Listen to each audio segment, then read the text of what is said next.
The massive holographic projection dominated the United Earth Council chamber, displaying the sneering face of Imperial High Lord Dracoth. His crystalline crown caught the light of distant stars, and his violet eyes gleamed with contempt as he addressed the assembled human leaders. "Your species amuses us," Dracoth declared, his voice dripping with condescension. "Playing at being a space-faring civilization with your primitive vessels and outdated technology. The Galactic Empire has ruled the stars for millennia, yet you dare to deny us access to your trading routes." Fleet Commander Ryoko Tanaka stood rigid beside Council President James Harrison, her hands clasped behind her back to hide their trembling, not from fear, but from barely contained rage. For years, the Empire had pushed and prodded, testing Earth's patience with increasingly bold provocations. High Lord Dracoth, President Harrison responded diplomatically, "Earth's sovereignty over its space is recognized by the Galactic Accords. We simply ask that you respect." "Respect?" Dracoth's laughter echoed through the chamber. "What respect does a giant owe to an insect? Your vessels are centuries behind ours. Your weapons are children's toys. Even now, our fleet could crush your defenses like dried leaves." The council chamber erupted in angry murmurs, but Commander Tanaka's mind raced to the hidden shipyards of Mars, to the classified facilities beneath Europa's ice, to the quantum laboratories deep within Mercury's cores. Let them mock us, she thought. Let them believe their own propaganda. "Perhaps a demonstration is in order," Dracoth continued, gesturing to someone off-screen. "Even now, our ships approach your outer colonies. Will you maintain this foolish pride as we destroy them one by one?" Director Marcus Chun of Earth Intelligence discreetly passed a tablet to Commander Tanaka. The Empire's ships were indeed moving, but they had no idea they were being watched by sensors far more advanced than they believed Earth possessed. Every movement, every communication, every weakness was being analyzed and recorded. "You're making a mistake, High Lord," President Harrison warned, his voice steady despite the threat. "Earth's patience is not infinite." "Patience?" Dracoth scoffed. "You speak of patience while cowering behind your primitive shields? Your species is a cosmic joke, a reminder of how far the truly advanced races have come. Perhaps we should share images of your pathetic defenses with the other civilizations. They could use the entertainment." Commander Tanaka watched as the Imperial ships began broadcasting footage of Earth's apparent defensive capabilities, outdated stations, simple weapon platforms, basic shield generators, all carefully crafted decoys, hiding the true strength that humanity had built in secret. In a secure bunker beneath the Himalayas, General Victor Ramon reviewed the final preparations. The Empire's mockery had served its purpose, allowing Earth to complete its preparations while appearing weak and primitive. Quantum battleships waited in dimensional pockets, hyperdrive systems far beyond the Empire's understanding stood ready, and weapons that could reshape reality itself were primed. "Let them laugh," he muttered, watching the Empire's ships move closer to Earth's space. "Let them mock. Every taunt, every insult, every threat, they're only making what's coming more justified." Back in the council chamber, Dracoth's hologram continued its tirade. "We give you one standard day to surrender your trading routes and accept Imperial oversight. Refuse, and we will demonstrate true power. Your children's children will speak of the day they learned their place in the galaxy." As the transmission ended, Commander Tanaka turned to President Harrison. "They're broadcasting their warning across all frequencies, making sure every species in the galaxy sees how they're treating us." Harrison nodded grimly. "They want an audience. They want everyone to see Earth humbled." He paused, studying the tactical displays showing the Empire's approaching fleet. "They'll have their audience, but not the show they're expecting." In orbit around Jupiter, hidden beneath dimensional veils, Captain Nadia Patel prepared her crew. The Empire's ships would pass within range soon, arrogantly broadcasting their positions, never suspecting that they were surrounded by humanity's true fleet. "All these years," she addressed her crew, "we've waited. We've endured their insults, their threats, their mockery. They called us primitive, backward, weak. Today, they learn the cost of underestimating humanity. Across the solar system, humanity's hidden strength stirred to life. The Empire had spent years poking the bear, confident in their superiority, drunk on their own propaganda.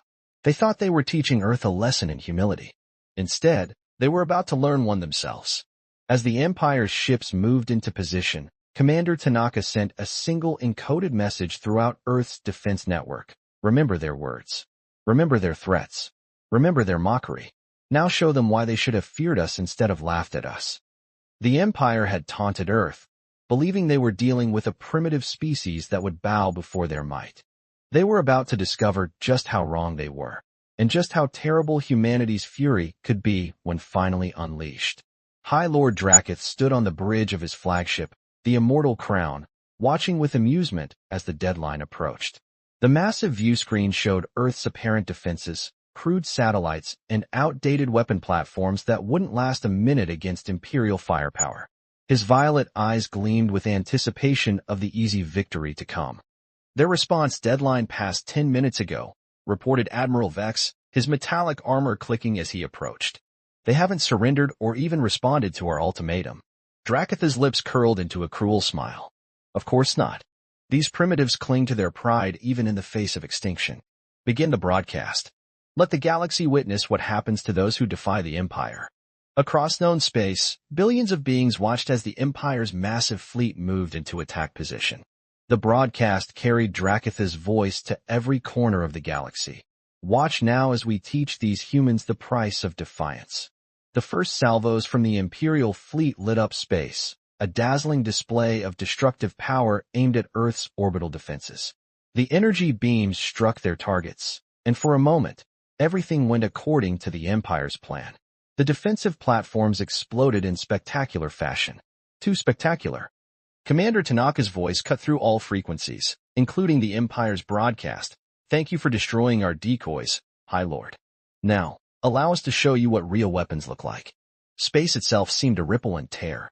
Where there had been empty void, suddenly there were ships, hundreds of them. Not the primitive vessels the Empire had mocked, but sleek, advanced warships that seemed to bend light around their hulls. They emerged from dimensional pockets that the Empire's sensors couldn't detect, technologies that humanity had kept hidden for decades. Impossible, Drakketh snarled, watching as his carefully positioned fleet was suddenly surrounded. They're ships. They're not supposed to have this capability. Captain Patel's quantum battleship, the Prometheus, led the first strike. The vessel's hull shifted like liquid metal, adapting to enemy fire even as it launched its attack. The weapons it carried were beyond anything the Empire had seen. Beams of concentrated quantum energy that didn't just damage their targets, they temporarily rewrote the laws of physics around them. 3 Imperial cruisers vanished in the first volley, their matter converted to energy in a process that the Empire's scientists had deemed theoretically impossible. The Empire's shields, thought to be impenetrable, might as well have been tissue paper against humanity's weapons. You wanted the galaxy to watch. General Ramon's voice boomed across all channels. Well, they're watching now. They're watching as your primitive opponents show you what humanity is truly capable of. The Empire's fleet tried to regroup, but Earth's ships moved with impossible precision. They didn't follow the standard rules of space combat. They seemed to predict where the Imperial ships would be before they got there. Every evasive maneuver was countered before it began. In his command bunker, General Ramon watched the battle unfold through neural interfaces far more advanced than the Empire's tactical displays. Deploy the Chimera squadrons, he ordered. Let's show them another little surprise. Small fighter craft launched from Earth's larger vessels, but these were unlike any fighters the Empire had encountered. They could split into multiple copies, merge back together, phase through solid matter, and redirect enemy fire back at its source. The Empire's pilots found themselves fighting opponents that seemed to ignore the basic laws of reality. This is impossible, Admiral Vex shouted, watching his fighter squadrons get decimated. Their technology, it can't exist. We would have known. Would you? Commander Tanaka's voice carried a hint of satisfaction. You were so convinced of our inferiority, you never bothered to look closely. Every insult, every taunt, every public humiliation. It just gave us more time to prepare. The Empire's mighty fleet, which had approached Earth with such confidence, was now in chaos. Their formations broke apart as they tried to counter attacks coming from weapons they couldn't understand, using principles of physics they didn't know existed. On the Immortal Crown's bridge, High Lord Drakketh watched in horror as his fleet was systematically dismantled. The same broadcast that was supposed to show Earth's humiliation was now broadcasting the Empire's defeat to every corner of the galaxy. My lord, Admiral Vex's voice shook. We're detecting energy buildups in the human fleet. Something big is coming. Commander Tanaka's voice returned, cold and clear. You wanted to demonstrate true power, High Lord? Allow us to oblige. Initiative Phoenix, commence. The human fleet began to move in perfect synchronization, their ships forming complex geometric patterns in space.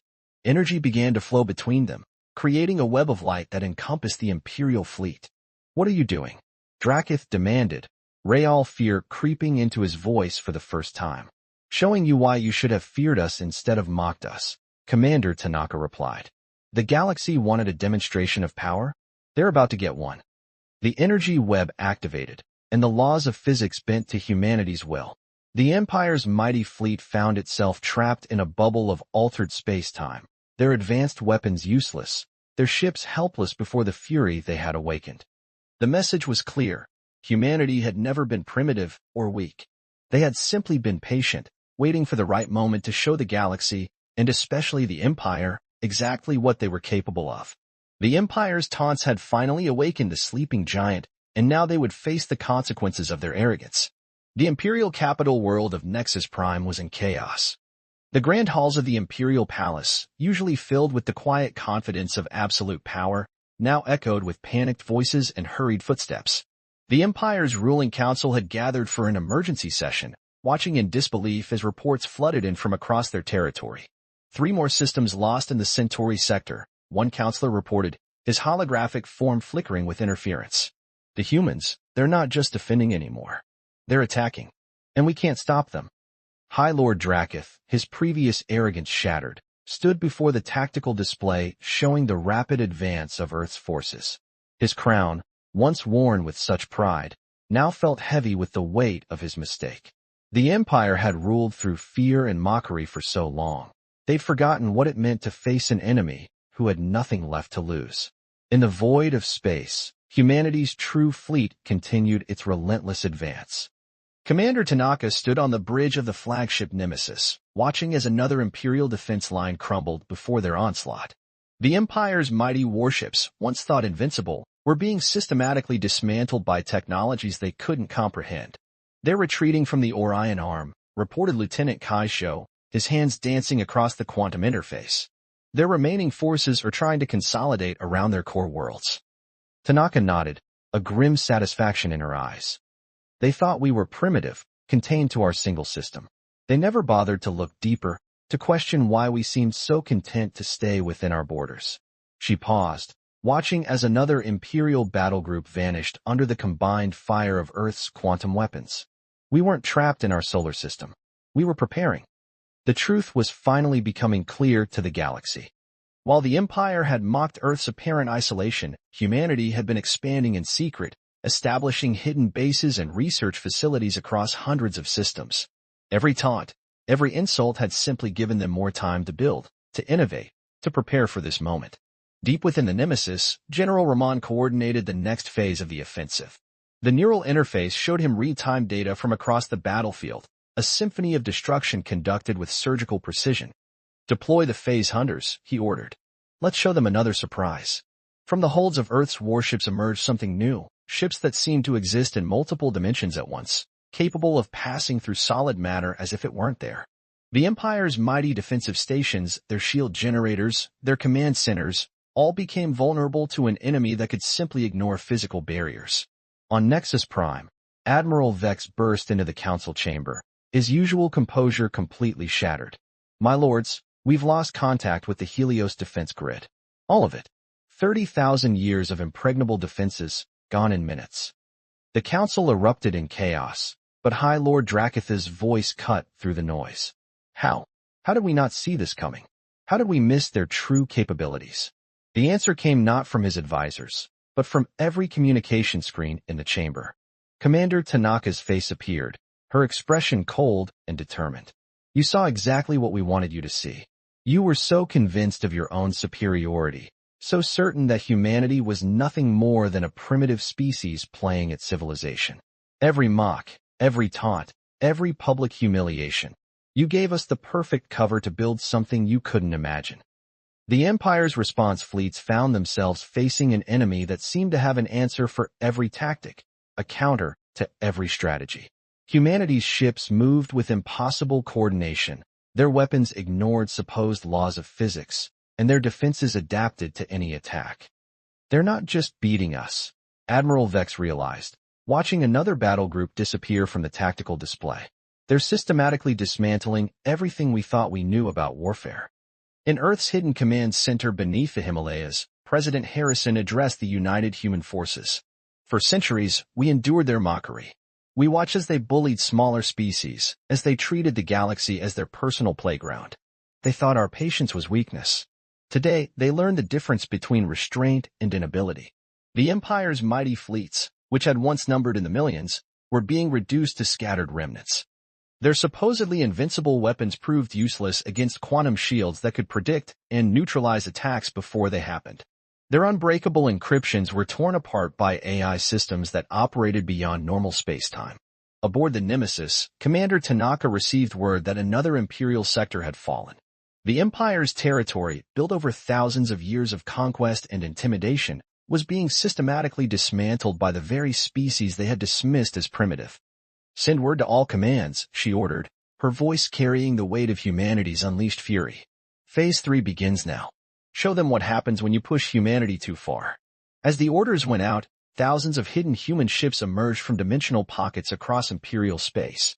The Empire had awakened humanity's fury, and now they would face the full consequences of their arrogance. The galaxy watched in awe as the supposedly primitive humans demonstrated just how far they had advanced while playing the role of an underdog. The war was no longer about defense or even revenge. It had become a lesson, one that the galaxy would never forget. Humanity had been underestimated for the last time. The once magnificent throne room of Nexus Prime lay in shadows, its crystalline walls no longer gleaming with the confidence of Imperial might. High Lord Drakketh stood before the few remaining members of his council, watching as the holographic displays showed the systematic collapse of his empire. "Our last major fleet has gone dark in the Andromeda sector," reported Admiral Vex, his voice hollow. "The humans, they're not just defeating us. They're rewriting the rules of warfare itself." Through the grand windows, they could see the distant flashes of battle in orbit. The Empire's home defense fleet, once thought invincible, was being methodically dismantled by weapons that shouldn't exist. Humanity's ships phased through solid matter, bent space-time itself, and wielded energies that defied comprehension. Commander Tanaka's voice echoed through every communication system in the palace, a reminder of how completely the tables had turned. "You wanted the galaxy to see a demonstration of power, High Lord. Are you satisfied with the audience you've gathered?" The same channels that had once broadcast the Empire's mockery of Earth now showed their complete humiliation. Species that had lived in fear of Imperial might for generations watched in awe as humanity's forces systematically dismantled the Empire's defenses. On the bridge of the Nemesis, Commander Tanaka reviewed the battle data with General Rahman. The neural interfaces showed the complete picture. The Empire's forces weren't just being defeated, they were being studied, analyzed, and countered with devastating precision. "Deploy the chronosphere," Tanaka ordered, her voice carrying the weight of calculated retribution. "Let's show them another aspect of the technology they mocked as primitive." Across the battlefield, massive spheres of distorted space-time began to appear. The Empire's ships found themselves caught in temporal bubbles where time moved differently, seconds stretching into hours for their crews while the battle raged on around them. Their mighty weapons, once the terror of the galaxy, fired in slow motion, easily avoided by human vessels that operated outside normal time. "Impossible!" screamed one of the Imperial counselors, watching their final defense line collapse. "This violates every law of physics we know." "No." General Rahman's voice cut through their communications. "It only violates the laws of physics you know. While you were busy mocking us, humanity was pushing the boundaries of science itself. Every insult you threw at us gave us more time to develop, to innovate, to prepare." The Empire's mighty capital ships, each the size of a small moon, found themselves helpless before human vessels a fraction of their size. Quantum weaponry bypassed their shields as if they didn't exist. Phase drives allowed Earth ships to appear inside their hulls, devastating them from within. In Earth's command center, President Harrison addressed the united human forces. For too long, the Empire believed that might made right, that their technological superiority gave them the authority to mock and belittle others. Today, we show them the price of that arrogance. Humanity's forces had surrounded Nexus Prime itself, the heart of Imperial power. The Empire's last resort weapons, planet killers, solar destroyers, reality warpers, proved useless against defenses that operated on principles their scientists couldn't comprehend. Admiral Vex, watching another defense platform dissolve under quantum fire, turned to High Lord Drakketh. "My lord, they're not just beating us. They're teaching us a lesson. Every tactic we use, they counter it with something that makes our technology look obsolete." Drakketh, his earlier arrogance replaced by dawning horror, watched as humanity's ships formed a perfect sphere around his capital world. The same technologies they had dismissed as primitive now held the power to end their civilization. Commander Tanaka's image appeared before them again, her expression stern but controlled. "You spent years mocking Earth, treating us as backwards, primitive, weak. You broadcast your contempt to the galaxy, certain of your superiority. Now the galaxy watches as we demonstrate what humanity is truly capable of." The final phase of humanity's attack began. It wasn't just a military operation, it was a demonstration. Every move was calculated to show the galaxy exactly how far humanity had advanced while playing the role of an underdog. Quantum weapons dissected Imperial ships with surgical precision. Time-shifted squadrons executed maneuvers that seemed to defy causality itself. "This is what happens," Tanaka declared, her voice carrying across all frequencies, "when you mistake patience for weakness, when you confuse restraint for inability. You wanted to show the galaxy true power? Watch carefully." The Empire's last defensive line, a wall of 10,000 warships, faced humanity's advanced fleet. The battle that followed wasn't just a defeat. It was a complete reversal of everything the Empire had believed about their place in the galaxy. Their mighty ships, once the terror of countless worlds, were systematically dismantled by an enemy they had fatally underestimated. In the Imperial Palace, High Lord Drakketh watched as his empire crumbled. Every taunt, every mockery, every public humiliation they had inflicted on Earth had only served to mask humanity's true capabilities. They hadn't been contained by their borders. They had been preparing, advancing, waiting for the moment to show the galaxy that humanity was done being underestimated. The tables hadn't just turned, they had been completely upended. The empire that had ruled through fear and mockery now faced the consequences of awakening humanity's fury, and the galaxy would never be the same. The great hall of the Imperial Palace had fallen silent. High Lord Drakketh, stripped of his crystalline crown and ceremonial armor, stood before Commander Tanaka and the assembled representatives of Earth's united forces. Through the vast windows, the remains of his once mighty fleet drifted in orbit, a graveyard of Imperial arrogance. "You understand why we're here," Tanaka said, her voice carrying none of the mockery that had once characterized Imperial communications. "The galaxy is watching, High Lord. Just as you wanted. But this isn't the demonstration you planned, is it?" The broadcast channels that had once carried the Empire's taunts now showed this historic moment to every corner of the galaxy. Species that had lived under Imperial domination for millennia watched as humanity brought the mighty Empire to its knees. "How?" Drakketh's voice cracked, his previous arrogance replaced by genuine bewilderment. "How did we not see what you were capable of?" General Ramon stepped forward, his neural interface projecting data streams that documented decades of human advancement. "You saw exactly what we wanted you to see. Every time you mocked our primitive technology, you were looking at carefully crafted decoys. While you laughed at our apparent limitations, we were advancing beyond your comprehension." The holographic displays showed the truth: massive hidden shipyards and dimensional pockets, quantum research facilities that had rewritten the laws of physics, technological innovations that the Empire's scientists had deemed impossible, all developed in secret while humanity played the role of an underdog.